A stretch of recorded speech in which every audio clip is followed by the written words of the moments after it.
Good evening.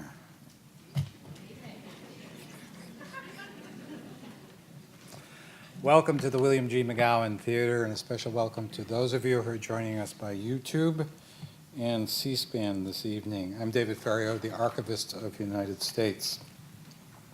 I speak to you tonight, as I have many times, from the William G. McGowan Theater in the National Archives building in downtown Washington. This theater was built a decade ago with a gift to the Foundation for the National Archives from the William G. McGowan Charitable Fund, Inc., which is also generously supporting tonight's program. It's fitting that we take time this evening to remember Sue Gin McGowan, who passed away in September. In addition to helping build this exceptional venue, the generosity of the Sue and William G. McGowan Charitable Fund allows us to host two McGowan forums each year, one on women in leadership and this one on communications, as well as numerous lectures, panels, film screenings, and book talks that bring to life some of the billions of records in the National Archives holdings. Before the McGowan Theater was built, visitors could come and see the Charters of Freedom, but there was no opportunity to engage them in a conversation about democracy and the incredible accomplishments of the founders in creating this great nation. Now people from all over the world can participate in events such as this, where we hear from individuals who were part of some of the most pivotal moments in American history. Through the McGowan Theater and the support of the William G. McGowan Charitable Fund, we have this ability to come together and share stories preserved and protected in the National Archives to ensure that these important moments are never forgotten. This is truly a gift to the nation and to the world. Our guests for tonight's program, former presidential press secretaries, all had the delicate duty of communicating the views of the President of the United States. And if that wasn't enough, what they said was parsed over and over for further clues into the thinking of their bosses in the Oval Office. I'm sure tonight we're going to hear some real war stories. The records of their press briefings for President Ford, Reagan, Bush, and Clinton now reside in the respective presidential libraries, which are part of the National Archives. Presidential press conference transcripts are also printed in the public papers of the President, which is also published by the National Archives. Records of President Obama's press conferences are also in his public papers, and his press office's records will go to his presidential library when he leaves office. But before we move on to tonight's program, I'd like to tell you about two other programs coming up soon here in the McGowan Theater. Tomorrow at noon, we'll welcome Admiral James G. Stavridis, the first admiral to command NATO in Europe, who'll discuss his book, The Accidental Admiral, A Sailor Takes Command at NATO. The book looks at the challenges of directing NATO operations, cyber threats, and piracy.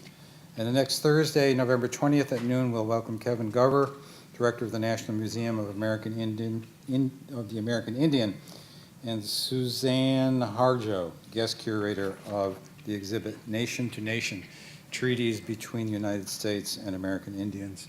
The National Archives is loaning the treaties for the multi-year exhibit.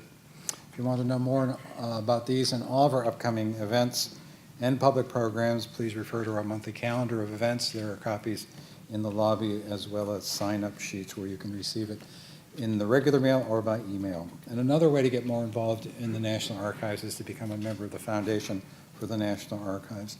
The Foundation supports all of our work, especially in education and outreach programs, and there are applications for membership in the lobby also. And it's a little secret that I keep telling people, no one has ever been turned down for membership in the Foundation for the National Archives. And now, speaking of the Foundation, it's my pleasure to turn the microphone over to Alelia Bundles, Chair and President of the Foundation for the National Archives.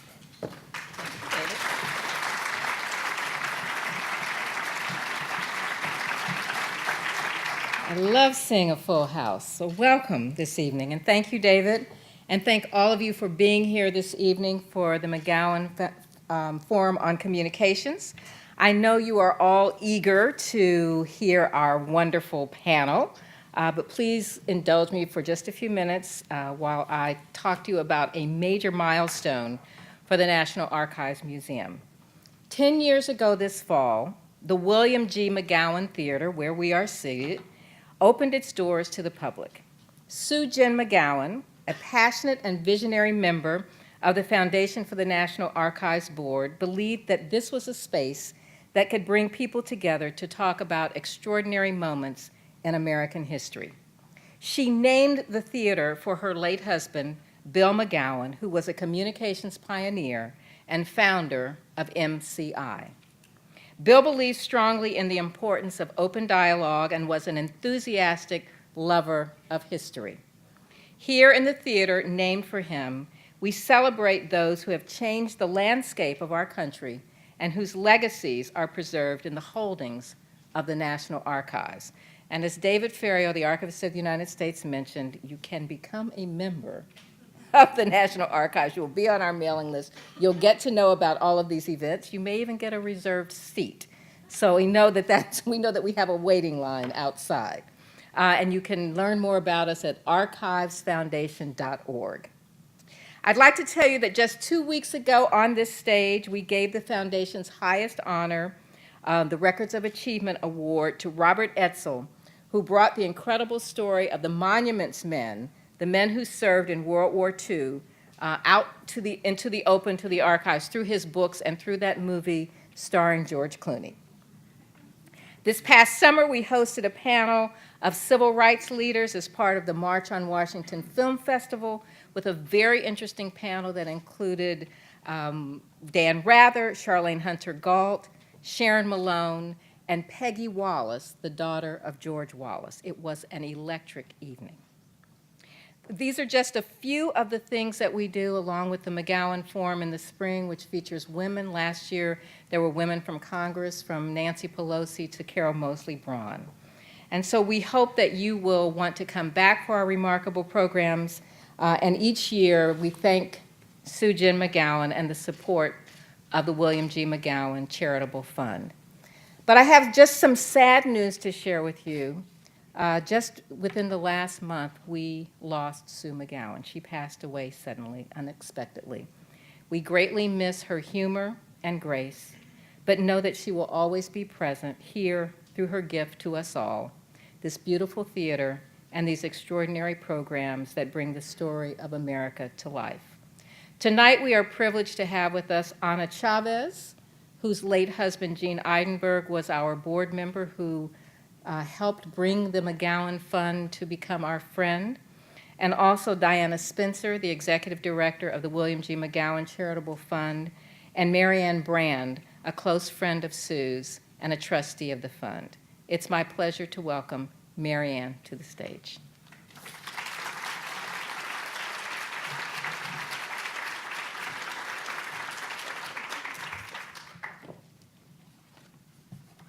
Good evening. Bill McGowan was actually my uncle as well, so Sue was my aunt as well. Welcome to the 10th Annual William G. McGowan Forum on Communications, Technology, and Government. Every year, we eagerly await the theme for this treasured annual event, and our program this evening, White House Press Secretaries, are sure to become a favorite. The press secretary must be responsive, credible, unruffled, and accurate while communicating on behalf of the Oval Office to an often combative and highly intelligent press corps. This hot seat job demands a cool head. In the early years of the US presidency, there was a casual, congenial relationship between the Oval Office and the reporters who dropped by to chat. There were no press briefings or formalized encounters between the president and the press. Over the decades, the US population expanded, the number of magazines and newspapers exploded, and the press secretary assumed a vital role, providing essential information while still protecting the president. At the first press conference following President Eisenhower's inauguration in January 1953, Ike's press secretary, James Haggerty, a former New York Times reporter, announced, "I'm here to help you get the news, but I'm also here to work for one man who happens to be the president. I will do that to the best of my ability." Each of our panelists tonight demonstrated a remarkable ability to walk that fine line between candor and containment. They are Mike McCurry, press secretary to President Clinton, Marlin Fitzwater, Press Secretary to Presidents Ronald Reagan and George H. Bush, Robert Gibbs, President Obama's former press secretary, and Ron Nessen, Press Secretary to President Ford. This program is presented in partnership with the National Archives Foundation and is supported by the William G. McGowan Charitable Fund. The McGowan Fund was established in 1993 to honor the values and preserve the legacy of William G. McGowan, MCI founder and CEO, who had died the previous year. Spearheading the new fund was Bill's widow, Sue Gin McGowan, who has said, "I have a commitment to giving back and contributing time and resources to philanthropic causes." We were shocked and saddened when Sue passed away suddenly on September 26th this year, after suffering a stroke 3 days earlier in her Chicago headquarters. A global business leader with a deep commitment to immigration reform and to supporting the underserved and less fortunate, Sue combined ethical concerns with a fierce drive to succeed. Described as one of Chicago's most powerful businesswomen, she devoted time and resources to charitable organizations in Chicago. Sue also served on the board of the National Archives Foundation and loved working with this dedicated and talented board. Sue's spirit infuses the McGowan Fund as we move forward. Since its inception, the fund has gifted over $120 million to effective, locally based organizations in the areas of education, health and medical research, and community needs. These grants seed success for thousands of deserving individuals across America who would have fallen through holes in the safety net without the fund's support of their local nonprofit providers. Sue always insisted that grantees demonstrate their ability to effectively promote important solutions to societal problems. That leadership has served us well. In 2003, Gene Eidenberg, a former member of the McGowan Fund, came to us with a fantastic idea for the fund to partner with the National Archives to develop this theater where we gather tonight. Soon after, we established this annual fall forum to spotlight key topics in commerce, technology, and government in Bill McGowan's honor. In 2008, at Sue's urging, we added an annual spring forum on women in leadership, which focuses on women in key roles in business and leadership. What links the McGowan Fund to this theater and the ongoing forum series? Our benefactor, Bill McGowan, loved history. He loved movies, and he loved open and freewheeling debate on the great issues of the day. It is fitting that a theater created in his memory provides free public screenings of provocative documentaries, as well as dynamic conversations about vital topics. There's another connection as well. Bill cherished democracy backed by the rule of law. Only in a democracy could MCI, a small phone company from St. Louis, have prevailed in legal and regulatory battles against AT&T, a mammoth corporation with a lock on the US phone service delivery channels. MCI's victory over AT&T after nearly a decade of legal battles broke the monopoly and opened our phone service to healthy competition. Consumers benefited, and the way was cleared to advances in communication technology. Like Bill, Sue was a lifetime learner and zealous researcher. She welcomed debate and the exchange of ideas, and continually updated her company's operations with new practices that made sense. Sue looked forward each year to both fall and spring forums here at the National Archives. The Spring Women's Forum reflects Sue's lifelong commitment to empowering women and giving them a full place at the table. At her funeral, John Rowe, the chairman emeritus of Exelon Corporation, described Sue as a role model for women, Chinese Americans, and anyone who wanted to start a business. The founder of Chicago's Women Business Development Center noted that during her career, Sue faced sexism, racism, and discrimination, and always overcame it because she looked at everything as a challenge, not as a barrier. I want to close by saying how grateful we are for our partnership with the National Archives Foundation. Everyone here is committed to delivering thoughtful, relevant, and extraordinary programs in the theater and is open to ideas from the McGowan Fund. Thank you for joining us this evening as we salute the generosity and amazing entrepreneurial spirit of Sue Gin McGowan and Bill McGowan. Soon, our eclectic panel of insiders will take us behind the scenes at White House press briefings. I can't wait.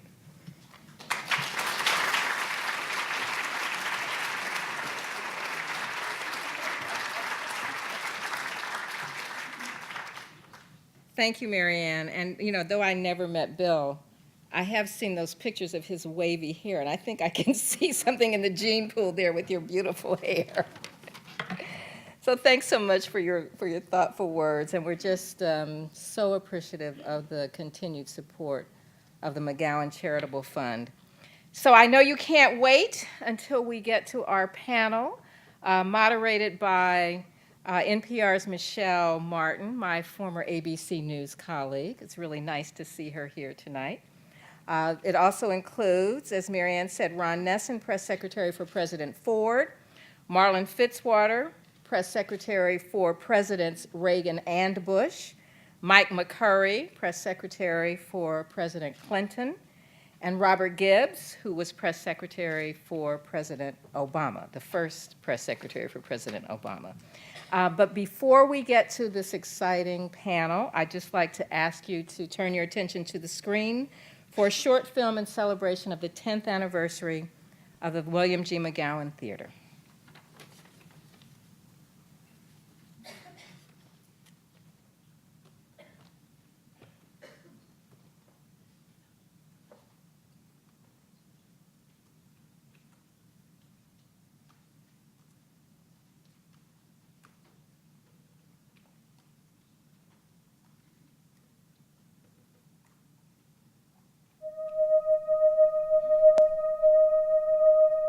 Beginning of our country, the debate in American politics and government has been about the role of government.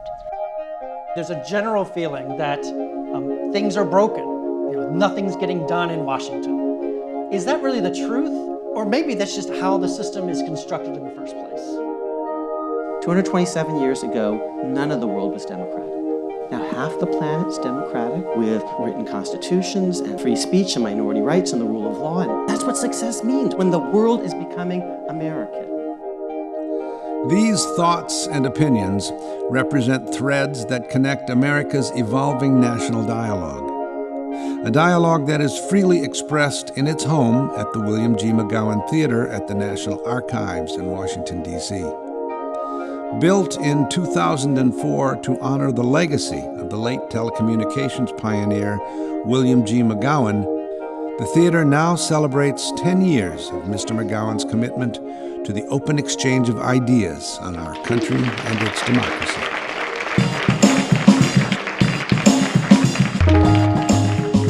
So the original architect of this building is John Russell Pope. And so this space was modeled loosely after the auditorium that he did for the Daughters of the American Revolution's Constitution Hall. The program for this space seemed to be that they wanted it to be able to do everything. We designed into it the greatest usage flexibility that we could. Great attention was also paid to the state-of-the-art audio and visual capabilities of the theater.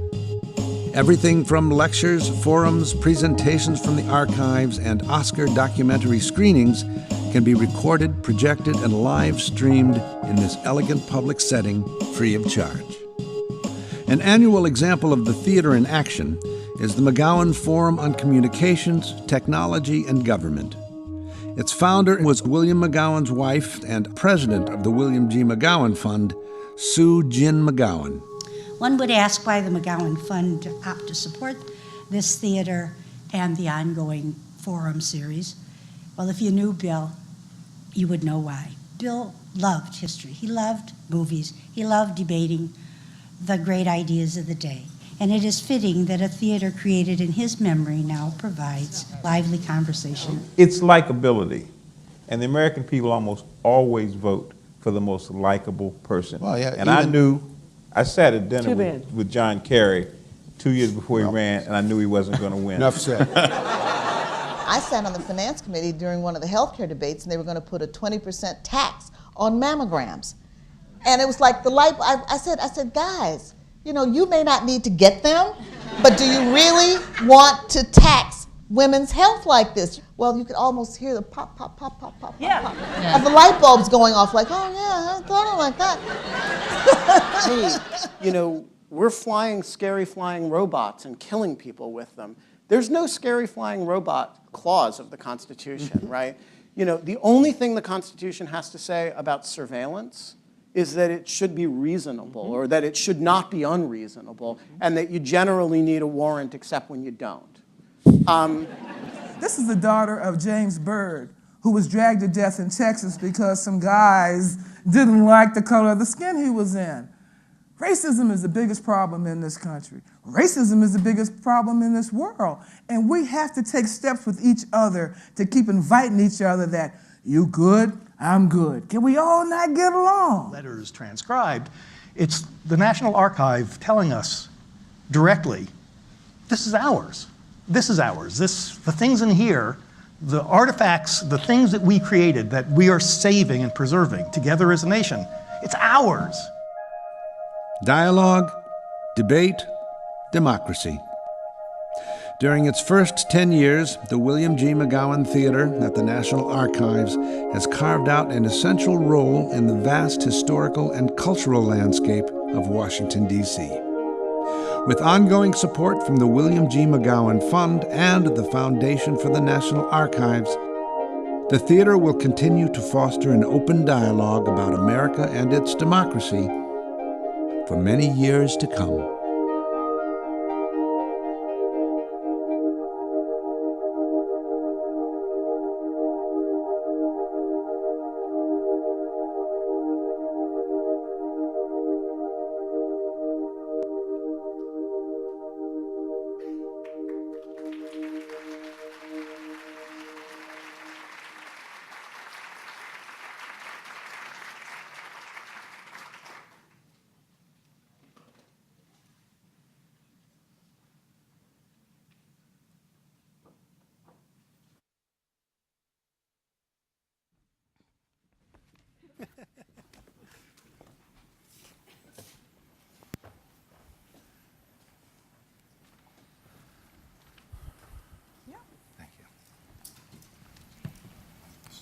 Thank you, sir.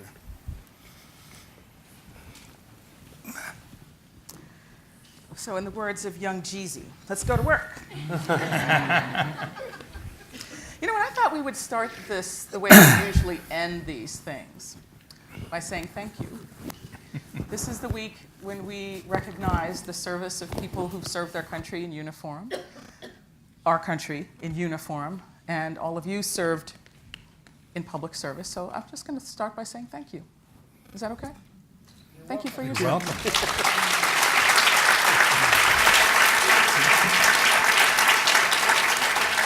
And I'm thinking that there are others here who served. If you served in any of the administrations represented here, will you be known to us? Will you just briefly give us a little wave? Can we say thank you? Thank you. And we'll talk about the whole relationship between the media and press secretaries, but if there are any press secretaries here, whether you served on Capitol Hill or in the White House, elsewhere, can we make yourself, and if you especially returned my phone calls, thank you. And if you didn't, well, thank you anyway. Okay. Any press secretaries here? Thank you for coming. Thank you. Thank you. It's a little like the defendant thanking the prosecution, but whatever. So anyway, now that we've gotten that out of the way, let's talk about what we really want to talk about, which is all the things that we wanted to know when we were sitting in those chairs and you're sitting in your chair that we didn't get to talk about then. So this is our chance to spill it. So let's do that. So the first thing I wanted to know is, did you actually want these jobs? Or did you get drafted, or did you volunteer? And Ron Nessen, I will start with you, because you were a correspondent for NBC. You covered the Vietnam War. In fact, you were grievously wounded, and as I recall, almost died. You come back here, you actually reported on the administration, you reported on Gerald Ford's inauguration, and then you were reporting on the then press secretary's appointment, and all of a sudden you're the guy. How did he talk you into that?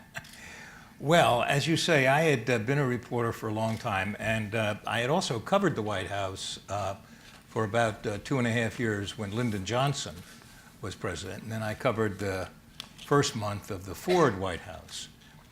And I think what persuaded me to take the job when he offered it was, I wanted to see what it looked like on the inside. In fact, I wrote a book afterward called It Sure Looks Different on the Inside. Because I had the sense as a reporter that I probably knew 10% of what was going on in the White House. And one of the reasons I took this job was I wanted to see what the other 90% was. That was one reason. I think the other reason clearly was that I really liked Gerald Ford.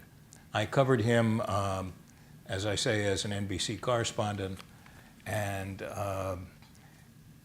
so that was the other reason for taking the job, because I really did like him. The third reason, I'm ashamed to say, is that I had a pretty large ego in those days. And I thought, I'm moving up to a White House job. Is that right? You know? Very satisfying for a guy with a big ego. Marlin Fitzwater, what about you? You actually first went to the White House as a deputy, right? Right. I was in the civil service, and I was at the Treasury Department when Jim Baker called and said, we need a deputy for domestic policy, somebody to take the heat for the president on the recession, which we were about ready to hit 10% unemployment. Would you be interested? I said, sure. And so he said, come over. And I went over, spent an hour with him, and he said, you want the job? I said, sure. And he said, let's go see the president. We walked down to the Oval Office, and President Reagan was sitting there. He said, well, Marlin, Jim here says you're willing to help out. I said, yes, sir. That was it. How come? First time I ever met him, and first minute I'd ever spent time with him. And I immediately walked out the door. I said, Mr. President, I'll do my best. And I got outside the Oval Office into the Secretaries area, and I went, yes! And she said, what is that all about? I said, history must always record that even if I get fired tomorrow, for one day I was a press secretary of the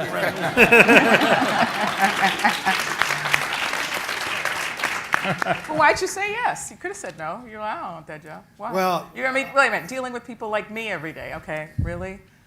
Well, I was a professional public affairs person. I'd been in government 17 years at the time I went to the White House.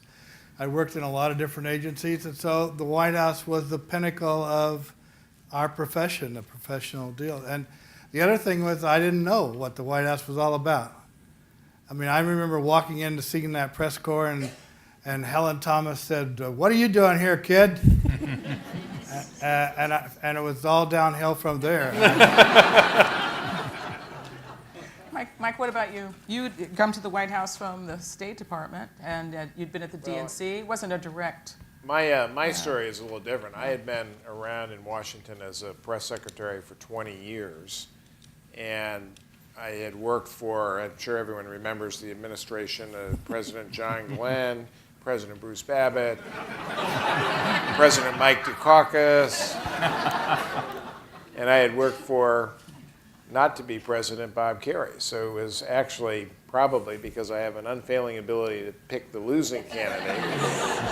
I had worked against Bill Clinton in the primary, so my thought was I was not likely to get a job, but George Stephanopoulos took some pity on me and said, look, this guy's been around for a long time. He worked at the Democratic National Committee for a long time, so he could probably do a job, and luckily Warren Christopher, who was Secretary of State, hired me to be spokesman. But after 2 years working at the State Department and doing the job there, and maybe something we'll talk about later, being on television, because at that point the State Department briefing was televised, the White House briefing was not fully televised. I caught the notice of some folks at the White House, and they invited me to come over. I don't know that I ever kind of angled for it, but it made sense because I had obviously worked in presidential politics for a pretty long time, and it made some sense that would be the trajectory that I wound up in. Did you have a yes? Did you do that? No, because it was, if you remember, We're in the aftermath of an election now that is not to be called shellacking, I guess. But in 1994, at the end of that midterm campaign, things were pretty grim at the White House. And I moved to the White House in 1995 as a result of what was then a pretty large shakeup in the White House staff. Leon Panetta came in as chief of staff, and so I was part of a transition that happened in the aftermath of what was a pretty bruising political midterm, and not clear that things were going to get sorted out anytime soon. So it was not a happy moment that you would celebrate. So why'd you do it? Because it was an honor to be asked to work in that place. I think all of us would say it's the coolest place on the face of the earth to work. And even though I had had a great time, I had never been outside the country very much, and I had just worked for the Secretary of State and been all over the world. That was pretty exciting.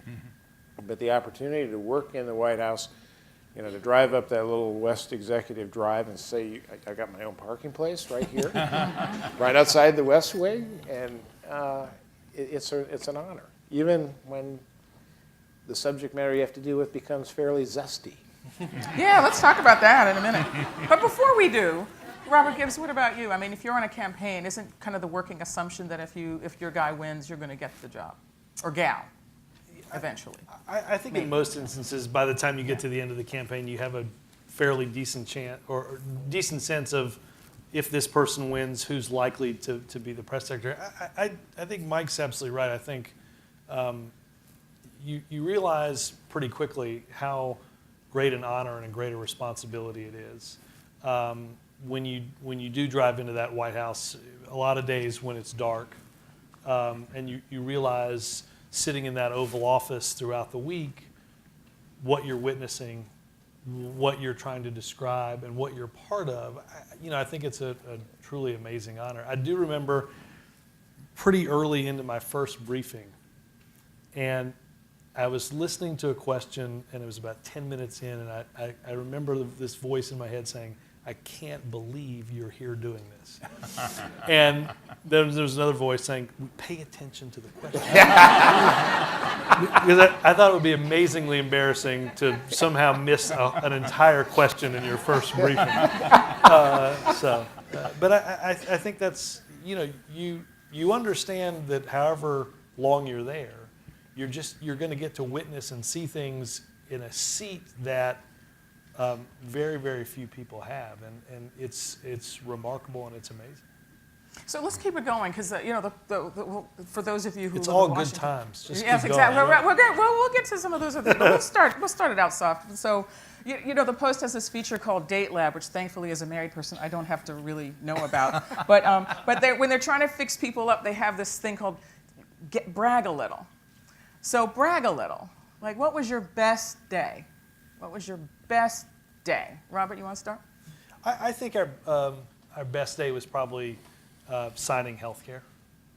I'm starting with you because I don't know that you're going to get too many more questions like this. Yeah, well, not for a few more years, that's exactly. for sure. So anyway, go ahead. No, I think, I just think the sense of accomplishment and the euphoria of walking into the East Room and having the president sign that, and now you have people come up to you and say, I had a condition for 15 years, I could never get health care, thank you for being part of something like that. I think that was probably it. Plus, that day is, that's when Joe Biden said into an open microphone just how big an accomplishment that was. Exactly, he did. And I remember I went back to my office after the signing, and when you're in the East Room, you can't. The microphone is connected to the mult, which goes into the camera. You couldn't. It's not an audible microphone, so I couldn't hear it. And I'm there, and somebody comes running in and says, "Oh, you should just know, the microphone sort of picked this thing up." and so we're talking about it, and then one of my other deputies rushes in and says, "I don't think he said that." And I said, "Yeah, I'm pretty sure he said that."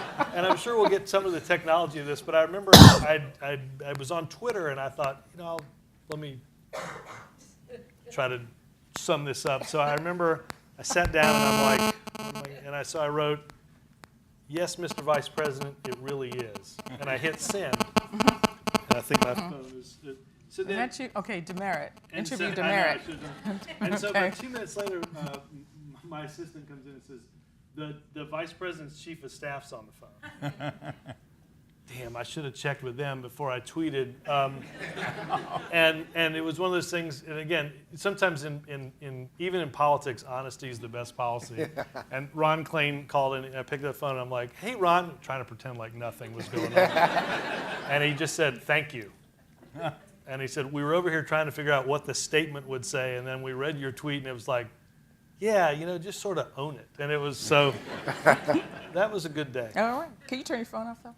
I am going to turn my phone Yeah, off. turn Good it point. off. Thank you. I just have to find Appreciate my that. phone. Who's next? Mike, you want to say, what was your best day?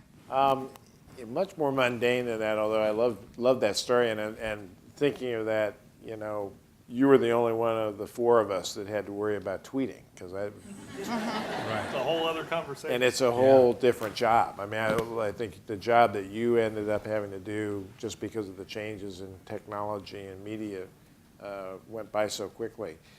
But mine was very mundane, but it captured, as I think back on it, what I think the best of what the press secretary can do was. And it was a day that we announced in the Clinton administration that we were promulgating a very complicated federal regulation to regulate tobacco for the very first time.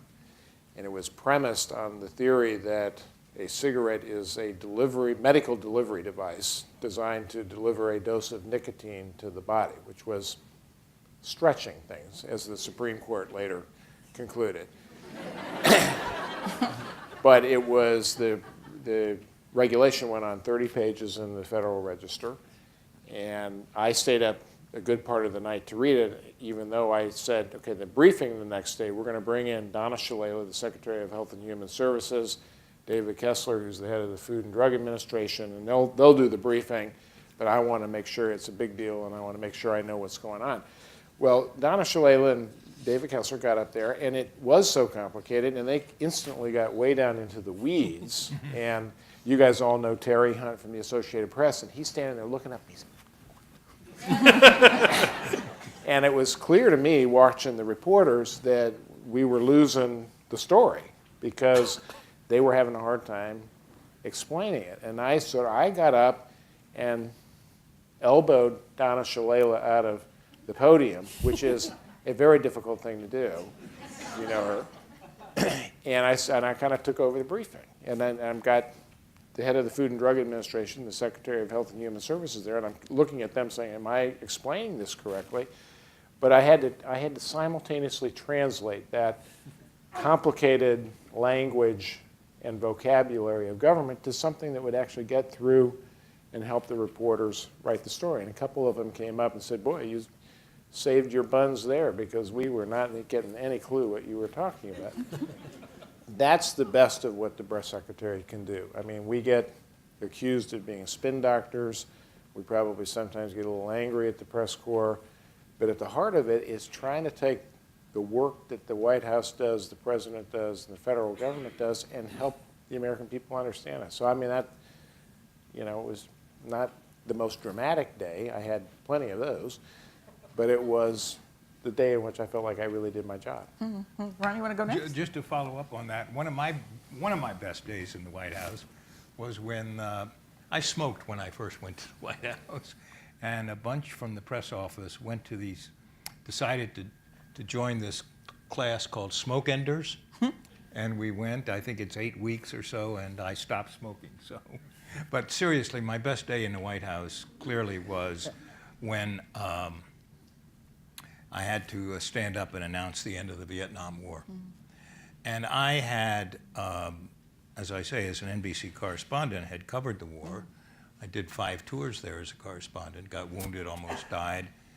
And then I'm the one who had to go over into the old executive office building and read the statement from the president saying, for us, the war is over.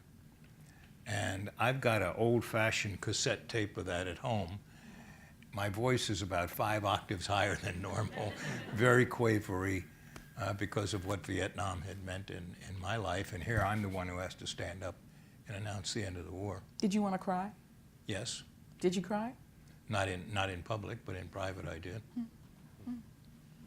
What about you, Marlin? You know, I'm thinking what was your best day? I was thinking that, you know, the 25th anniversary of the fall of the Berlin Wall this week, and I remember, I shouldn't admit that I remember that. What about you? I was just... Well, there's so many days and events that you run through your mind, whether it's the fall of the Berlin Wall or the invasion of Kuwait, liberation of Kuwait, or Panama, or those kinds of things. But I think the most special day, memorable for me, was the first day of the Reagan-Gorbachev summit in 1987. And everyone was anticipating an end of the Cold War, and Gorbachev had never been to the West. Everybody in the world wanted to see how he would get along with the guy who said it was an evil empire over there. And we had 7,000 correspondents credentialed to attend the summit. So we moved the White House briefing room to the ballroom of the J.W. Marriott Hotel. And we also renovated half the Commerce Department, or at least the first floor, for an overflow crowd. And we got all 7,000 people packed in there. And I explained for several days why we were accommodating these people, and also that I had invited my counterpart, Gennady Gerasimov, to brief with me. My rationale was if we were both there on the stage, we wouldn't get in an argument across town, which is what normally happens in these cases. And I figured neither one of us wanted to upstage our principles or create a war. We would be very careful. And he and I talked about it, and we were going to be careful. So we got to the podium, and we walked up kind of on the stage like this, and we were about halfway across, and Sam Donaldson was sitting in the front row, and he said, $50, Marlin takes them. My first response, well, that's sweet. But my second one was, he just destroyed every purpose I had for this entire show. But nevertheless, it was a memorable 5 days. But why was that your best day? Was it because of what it meant or because of your role in it? No, I think partially because of what it meant to the world. To us, it was the beginning of the end. It was the unveiling of the Reagan-Gorbachev relationship and all the arms control agreements that went with it. At the same time, it had this kind of very exotic, incredible surrounding where Access Hollywood was sitting in the front row, and Entertainment Tonight was tops of my phone list and things like that. So it was a great show, great pavilion. And last of all, it was fragile, and the mistakes could have been disastrous. And I really had kind of underestimated all that.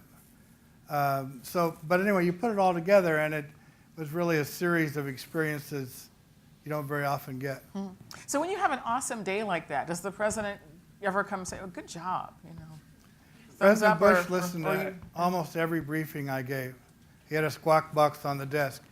And he would call me immediately as I got back to the office. Sometimes he would send a note down while I'm briefing. Wow. Which one, and he President Reagan or almost President always Bush? said, good job, but sometimes he would say, a criticism was, Marlin, I might say that a little differently. What about anybody else? Aren't you going to ask us what our worst day was? Oh, I'm getting there. I'm just letting you ease into it. All right, go ahead. What was your worst day? Well, I think clearly the worst day was when Ford lost the election to Carter, I think. But I think one of the most difficult days was when Betty Ford went out to Bethesda Naval Hospital and had a mammogram and discovered she had breast cancer. And she underwent a mastectomy. And I'll never forget the look on Ford's face. I mean, they had been married for 30 years. They were so close and so in love. And, you know, he was in danger of losing her. And she wanted to put out the news while she was still in the operating room, send a message out. And I think by being so open about this, it resulted in a lot of women going and having mammograms. And Happy Rockefeller, the vice president's wife, discovered she had breast cancer. My mother went and had a mammogram, discovered she had breast cancer, and this happened all over the country. But as I say, Ford and Betty had been so close, and he wanted to talk to the press after he found out, what was going on. And I said, well, he was obviously shaken. And I said, why don't you take a couple of minutes? And no, and you can, if you ever look at this old film, you'll see, how rattled he was. She was an amazing person, and as you know, she also had a drinking and drug problem, which she was very open about, and that also led a lot of people to deal with that problem. But why was that your worst day? Because you felt what? Because you were afraid that he was going to lose it, or that you were going to lose it, and it would reflect poorly on him? Why was it your worst day? Just because it was so sad? You were so scared? Well, yeah, because she was such a wonderful woman, and he was so stricken by it, and she was in such great risk. It had a happy ending, of course. Yes, it sure did. Anybody else? Mike. Yeah. Well, no, it's funny because everyone assumes that the days of La Faire Monique would have been, the hard days, but they were relatively easy days. The press corps was consumed with only one subject, and I was saying nothing. So it was just basically, as I said at the time, 100 different ways to be double parked in the no comment zone. And, so, and it was just bizarre, but it wasn't particularly challenging or hard, or wasn't the worst day. It was just unbelievable. But my worst day was, and Ron, I appreciate it, it's the emotion that goes into it sometimes, because we're supposed to go out there and be very cool and collected and calm, and so, as someone said in the introduction, we have to keep it together all the time. And my hardest day was, I had worked as Ron Brown's director of communications when he was the chairman of the DNC, and the day his plane crashed on a trade mission in the Balkans and went down, and it was an awful thing because there were a lot of young people, many of the folks on the White House staff knew who had been part of the advance party, who were also killed in that crash. And I remember we had in the Oval Office, I don't know how the White House communications folks did this, but we had piped into the Oval Office the guys who were on the search and rescue team who were up there to confirm the identity of the body. And I remember it was awful, and the president called Alma Brown, and it was very emotional, and then it happened right around the time of the briefing.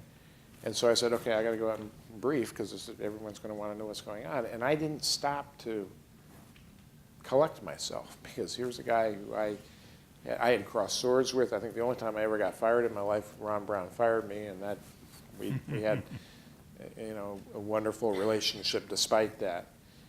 And I remember going out there, and I got about 2/3 of the way into this, and I felt myself losing it.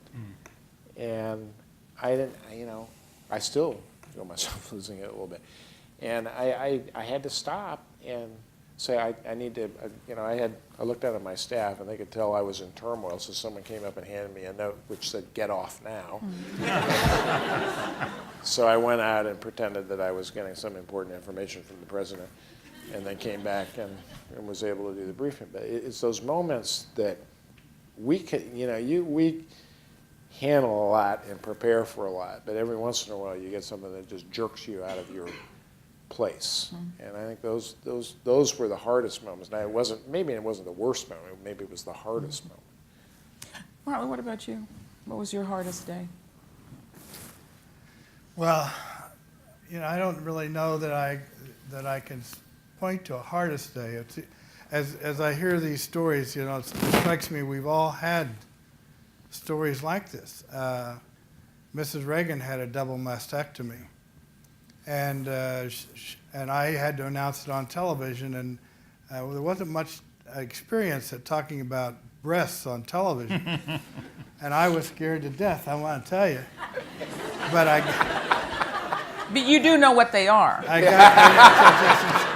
had a passing acquaintanceship. I was a little concerned, but. So anyway, it was over, and she called me and said, would you come up to this is after she got back from the hospital, and said, would you come up to the residence?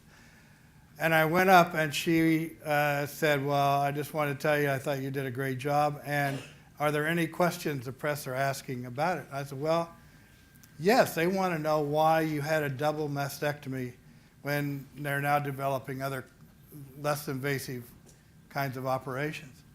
And she said, just tell them this, I want to live. She's still alive today.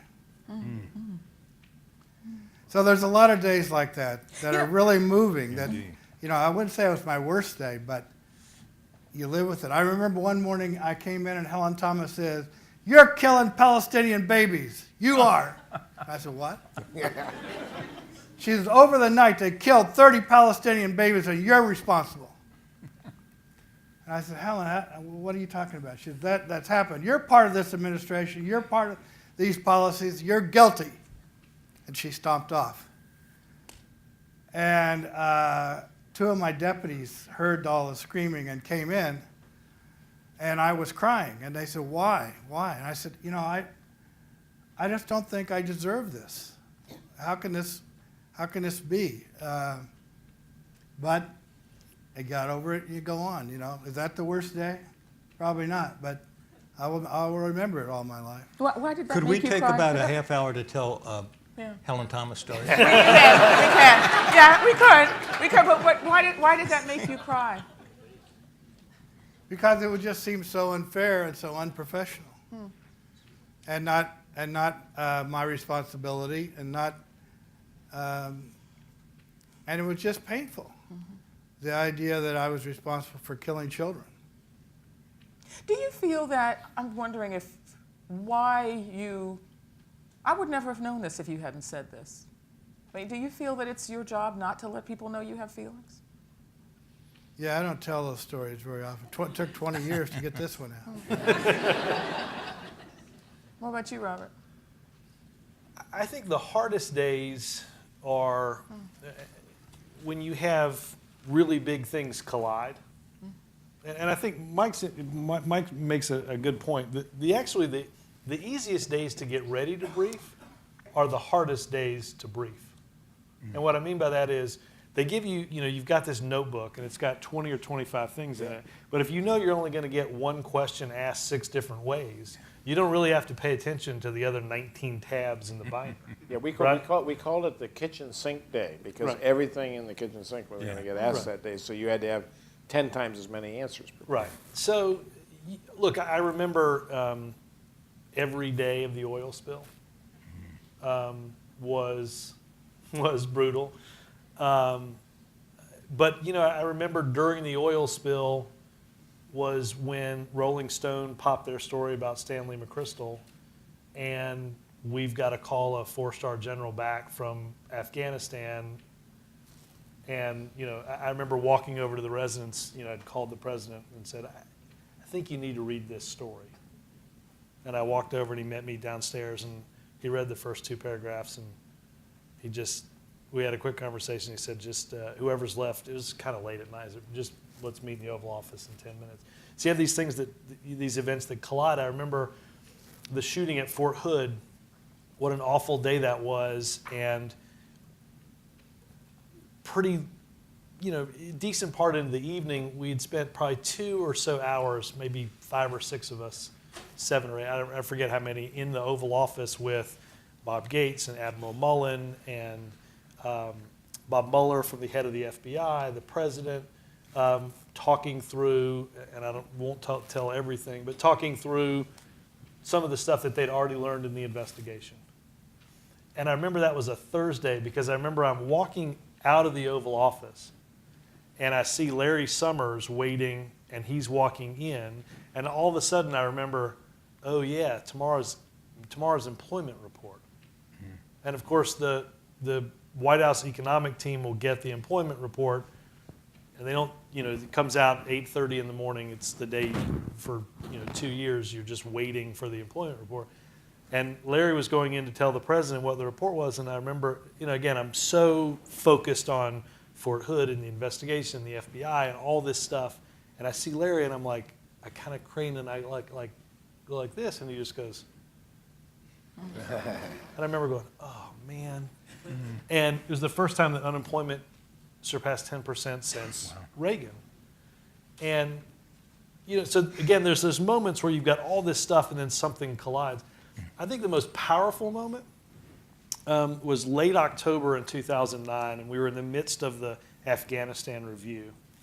And an IED had just exploded on basically a truck carrying a bunch of our soldiers. And so there were 18 dead. And the president had lifted, when he came into office, the ban on press coverage of the transfer process at Dover. And we knew at some point we would go to Dover. And we figured this was a good time to go to Dover. And we left the White House about 12:45 at night, unaccompanied in a helicopter. It was about a 45-minute ride to Dover. And I'll never forget, the helicopter comes down, and they'd given us the tail number of the giant plane that had all the transfer cases in them. And I remember we put the helicopter down, and I look out the window, and the first tail number is this giant plane, and it's that one. And I can remember coming off the helicopter and seeing in these neat little rows 18 transfer cases with the flag. And the process, is done, it's a remarkable ceremony. And we were sort of there, we were there for about 4 hours. And, the president went out with the honor guard. They get one of the transfer cases, they bring it off. It's a whole ceremony. And I'll never forget, we got on the helicopter and we flew back to the White House. We landed a little after 4 in the morning. And I remember the next morning, great friend of mine, still is, David Axelrod, said, what did you guys talk about on the way home? What did he say? And I said, nobody said a word on the ride home. We just got on the helicopter, and you just, we were in the midst of the Afghanistan review, and I think the president, you're there watching the president go through this very dignified transfer, and you're knowing that he's sitting there thinking, I'm going to make a decision where somebody is going to come back like that. And you meet the families, and it's just one of those things where we had to describe it the next day, and we did the pool reports, and I never really had to go out and brief on it, but I just remember thinking, there are those moments in which you begin to feel a little bit of what they're going through. And in a real sort of, in a way that you just feel like you can understand for a brief moment what weighs on their shoulders. So, switching gears now, did you ever lie?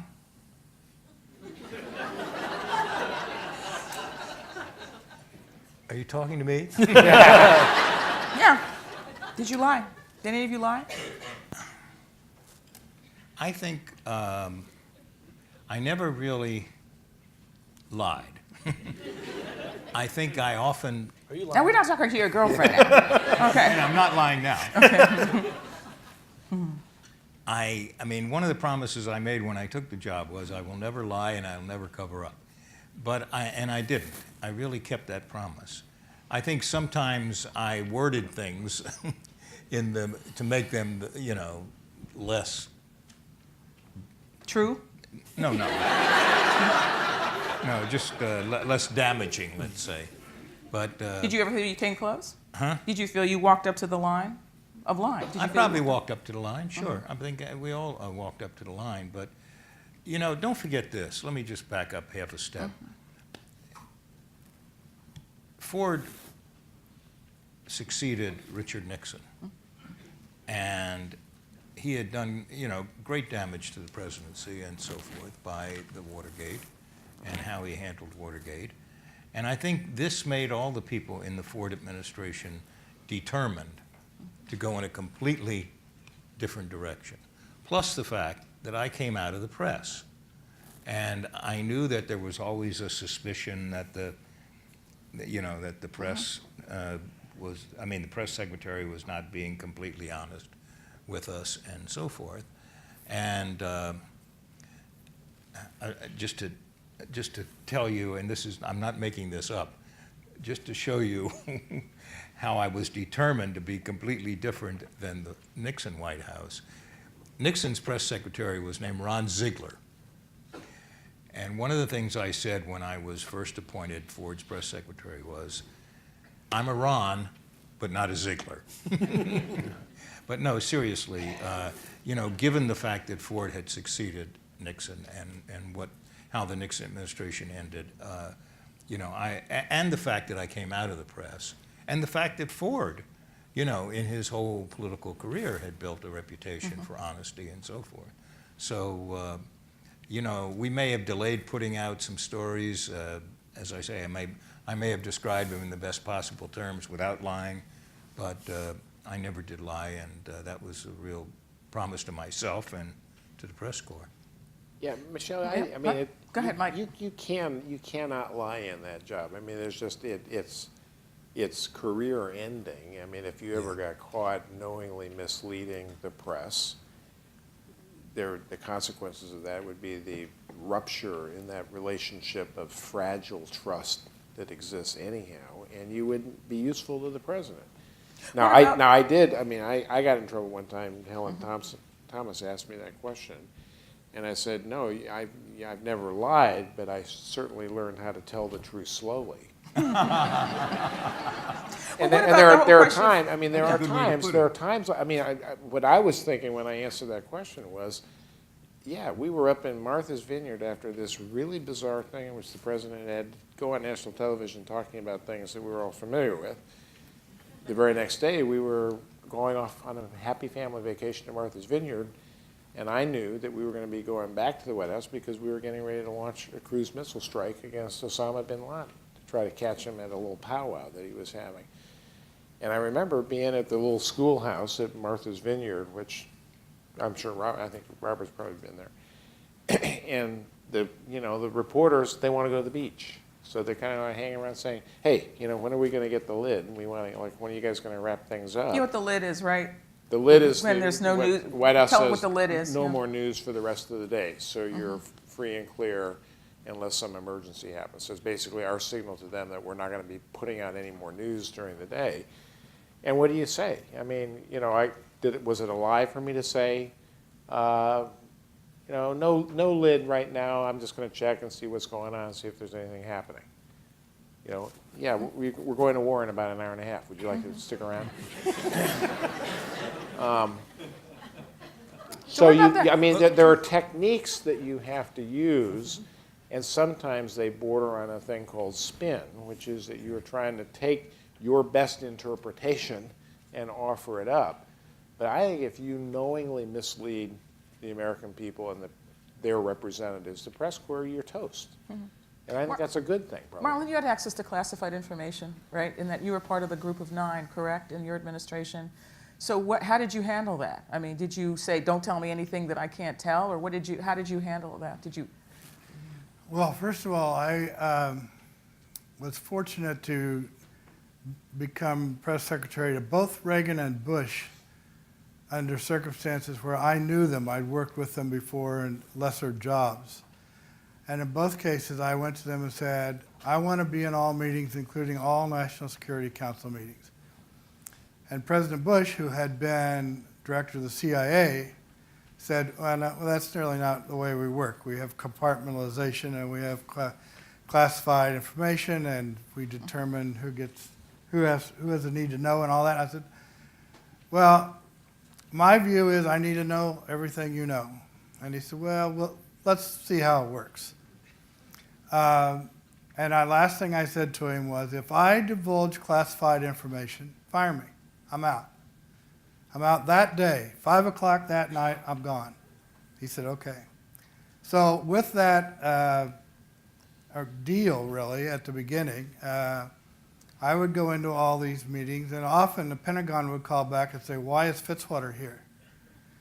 And fortunately, President Bush, about the second time this happened, he started a meeting and everybody was lined up, and I was just a half a second late coming through the door, and he said, let's just all wait for Marlin until he gets here. There was never a question again about why I was supposed to be there and why not.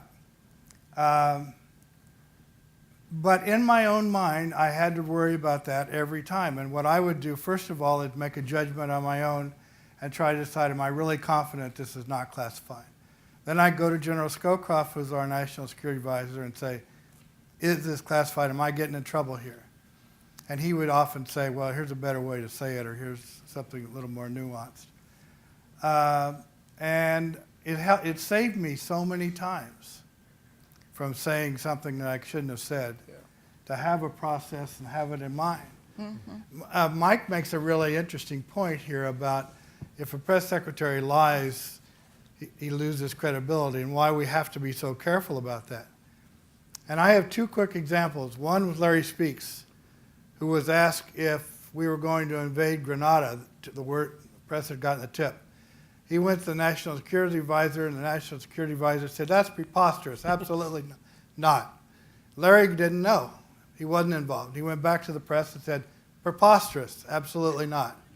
The next morning, of course, we had over that night. And the press never treated him well again. It was similarly, Jody Powell with President Carter was part of he knew what was going on. He was very close to President Carter. And he was a part of the considerations on the attempt to rescue the hostages in Iran. And one night, they were making the hostage rescue attempt. The press got a word of it and went to him and said, is this happening? Jody just hadn't thought about it. He hadn't spent time, what do I do when this question happens? And he, in his own mind, said the same thing I probably would have said. I think I would have. That the most important thing here is the mission and protecting the lives of our troops, and I am not going to admit this no matter what. But what Jody did is he just kind of hadn't thought it through, and he said, no, it's not going on, it's not happening. Well, of course it did. And Jody had trouble from there on. His deputy took over the briefings, and it was a terrible thing. And Jody was a good press secretary, a really good one. Yeah. But it was just... it just happened. So you kind of live in fear of that all the time. And I know we've all come close. Robert, you wanted to say something, then Ron, you can. Well, I would just say, and I've talked a little bit about this, but I remember at the very beginning of the administration, I know it's going to sound preposterous, but one of the things they said, don't even acknowledge. Forget drone strikes. Don't even acknowledge that there's a program that does this.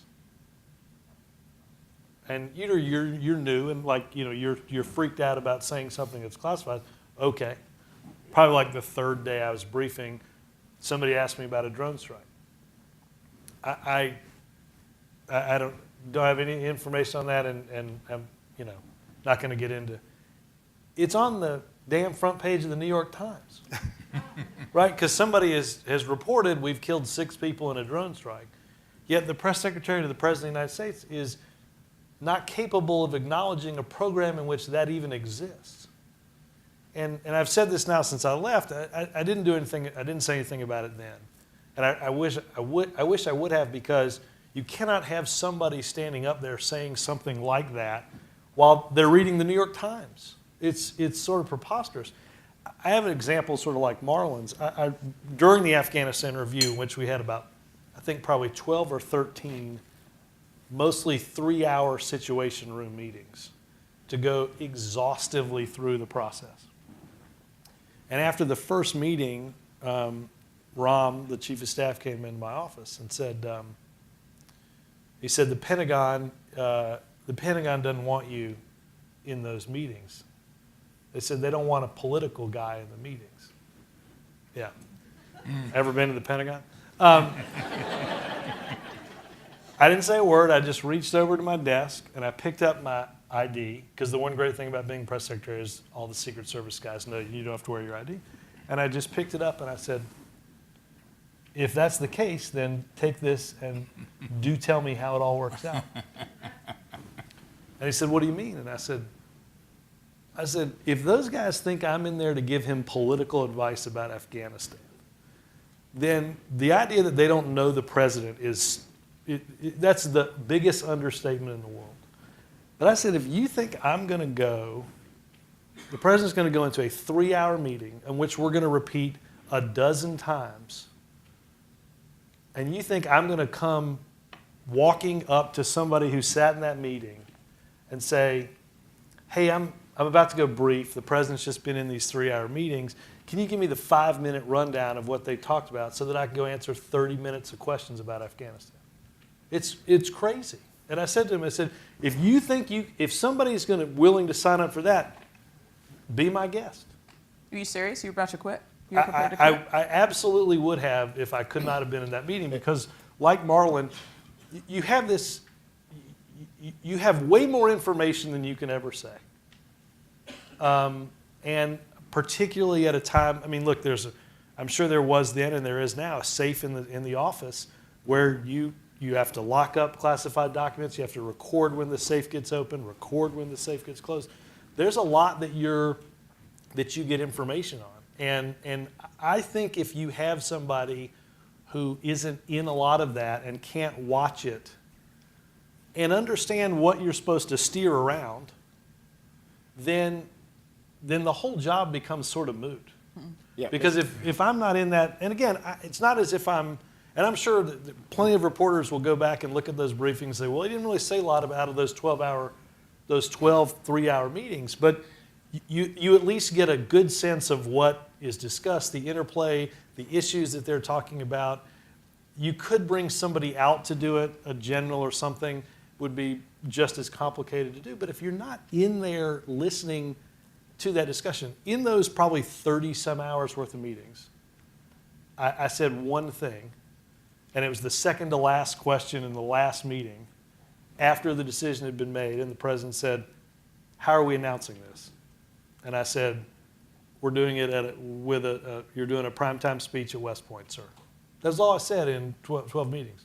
And my job wasn't to say anything. My job was to take a lot of notes and try to, as best as I could, inform reporters about what was happening. If you can't do that, then a briefing wouldn't matter. A press secretary you wouldn't have any capability. Michel, there are two important things here. Okay, let's hear these two important things. One then I want is these folks to get their chance to visit. One is, it's not what you know as the press secretary that gets you in trouble. It's what people around the White House forget to tell you or don't tell you that gets you in trouble. And Marlin, in his book, talks about it's about having a process of verifying the information that you get and verifying that you know what you need to know in order to do the briefing. That is critical to the job. But the second thing, which is important, it's come out here, is the president has to protect that role of the press secretary to be there and to know what's going on and to take it all in. And I had the same experience. That, President Clinton would stop meetings and say, get old Mike McCurry in here because the press is going to be on him on this, and I want him to hear what we're talking about. I mean, he would literally stop meetings and make me come to the meeting so that I would actually see what the conversation was about. And a president who doesn't respect that role is going to screw up the relationship that's important. Well, there's an awful lot to talk about. Go ahead, Ron. Okay, Ron, just to follow up. But see, now they're doing to me what I would. No, what? I mean, I do want to follow up on that. Okay, we're going to ask questions here. These two mics on either side are for that purpose. So have at it. Go ahead. Well, when Ford asked me to take this job, I made it clear that, and he made it clear that I could sit in on any meeting. Sometime Kissinger was not too happy about that, but other than that, I could sit in on any meeting, because if you have to go to another member of the White House staff and say, I've been asked a question about this, or I expect to be asked a question about that. How should I answer that? They're going to spin you up for their own purposes, you know. They're going to give you an answer that helps to achieve whatever they're trying to achieve, not to be truthful with the press. So Ford said, you can sit in on any meeting you want to, which he kept that promise. And as I say, Kissinger was a little bit more of a problem, but I think that's one of the most important things you can do to make sure you're getting all the facts to pass on to the press. Because if you have to call up somebody else on the staff and say, you know, I think I'm going to be asked a question, or I've been asked a question about so-and-so, how should I answer it? They'll give you an answer that helps them, you know, with whatever the issue is. So that's why I think the press secretary really needs to have a meeting daily with the president.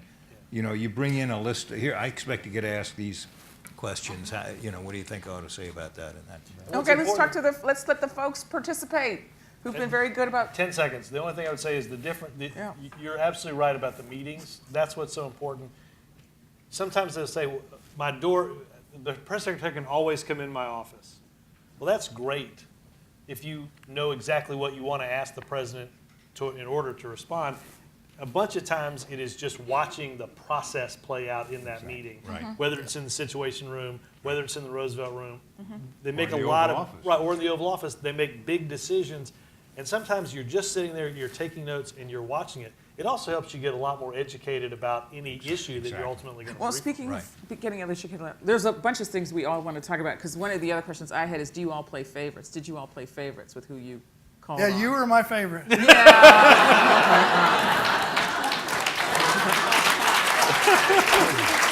Well, I should have been. Well, you know, there was a rumor that one of your predecessors called on women based on what color their jacket was. Is that true? I don't think so. That's I don't okay. know. Well, when Marlin can't recall that. When I was press secretary, we played favorites only to give to certain news organizations that we thought would put a bigger display on a story to try to get it more exposure over time. It wasn't Exposure necessarily- or liking you, liking your side? No. Just to get the story out there. I mean, we'd give it to, if we could, you know, hey, USA Today, we'll give you an exclusive if you'll put it on the front page, because then maybe some other people will pay attention and ask about it, and we'll get a little more coverage. Yeah. well, when I was press secretary, there was only one woman in the White House press corps, Helen Thomas. And I have a picture at home. You all desperately want to tell some Helen Thomas stories. I'm going to tell you one Helen Go Thomas. ahead, one Helen Thomas. I have and a then we're picture gonna go at to home, our, a we're gonna really alternate. big picture of me at one of my briefings. And I'm standing up at the podium, and you see this wide-angle shot of all these reporters. There were no chairs in the briefing room like this. People sat on the floor and in the window boxes and so forth.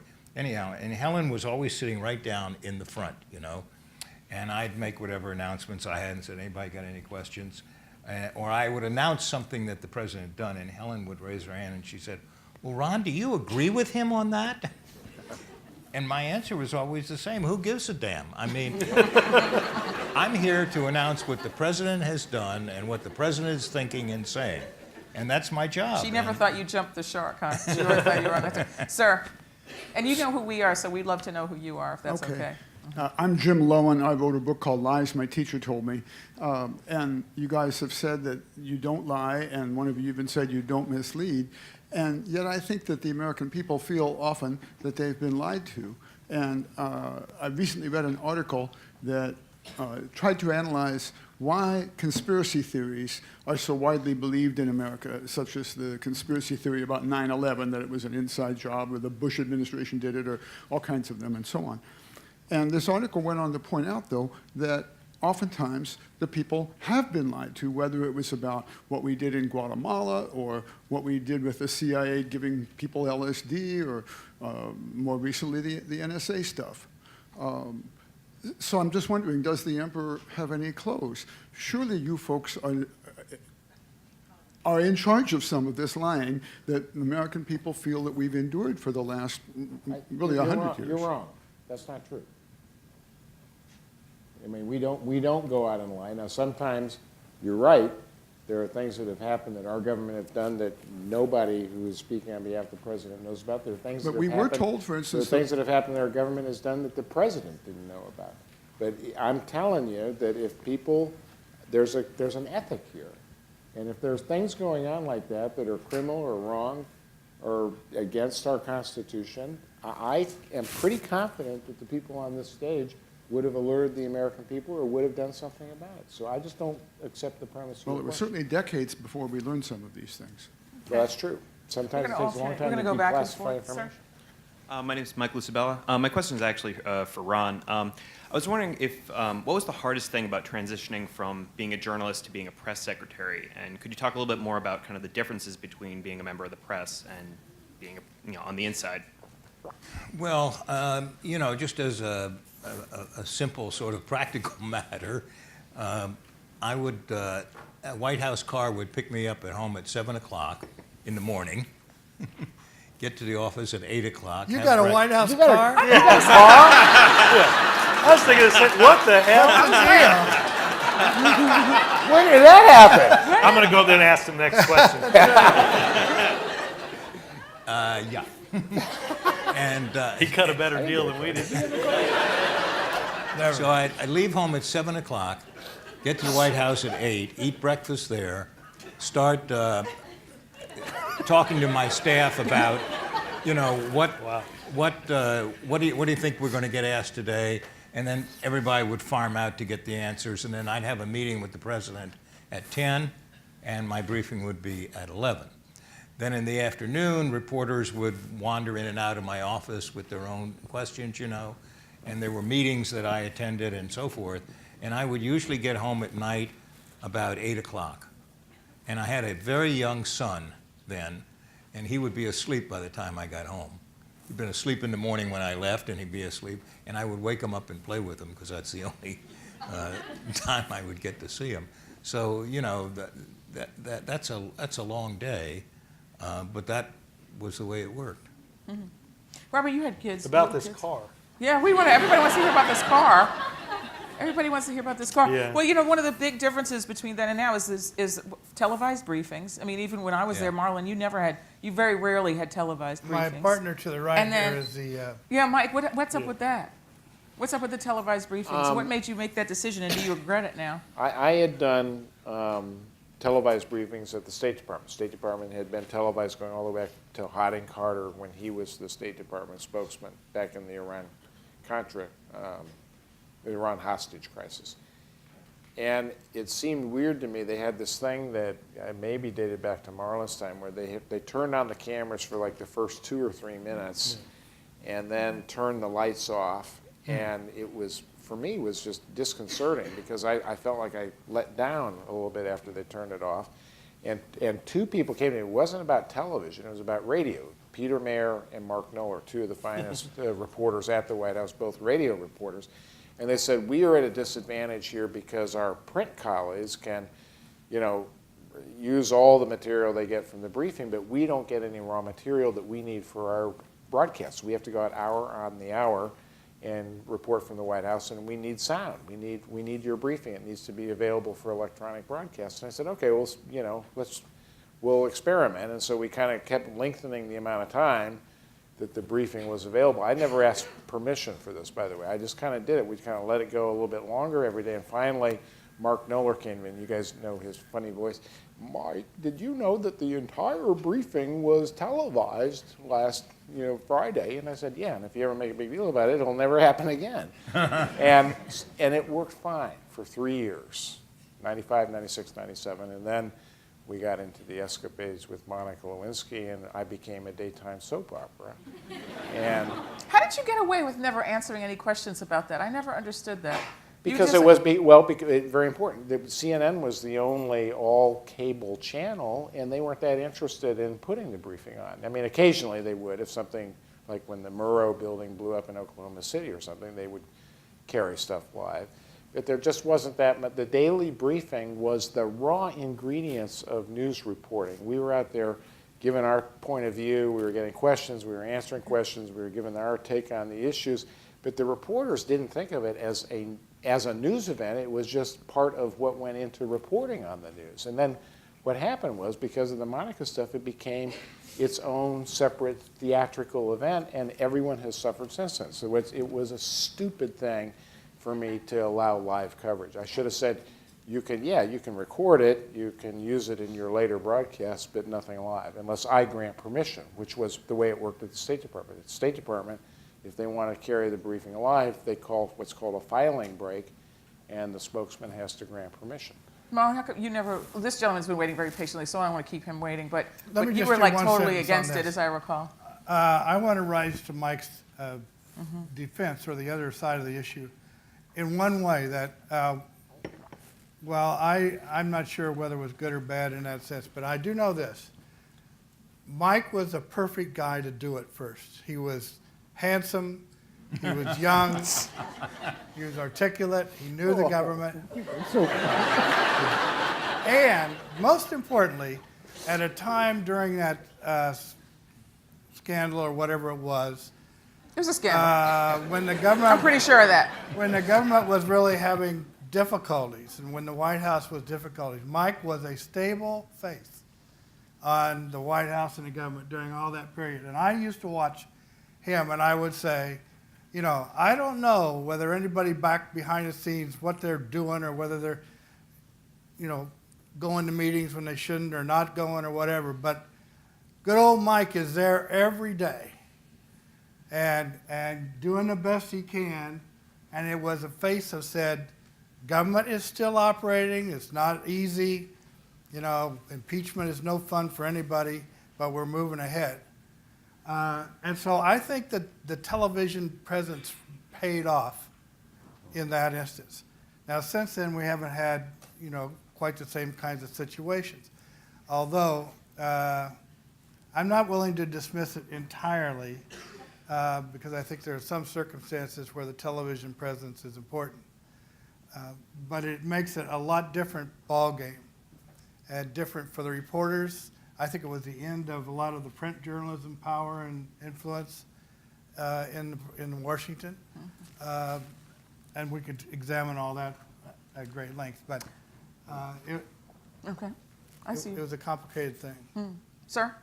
And then this gentleman, and I think, where are we? Go ahead, well, keep going. Thanks very much. This has been really enlightening. I'm Patrick Wilson, and I'm involved in the Young Founders Society here at the Archives.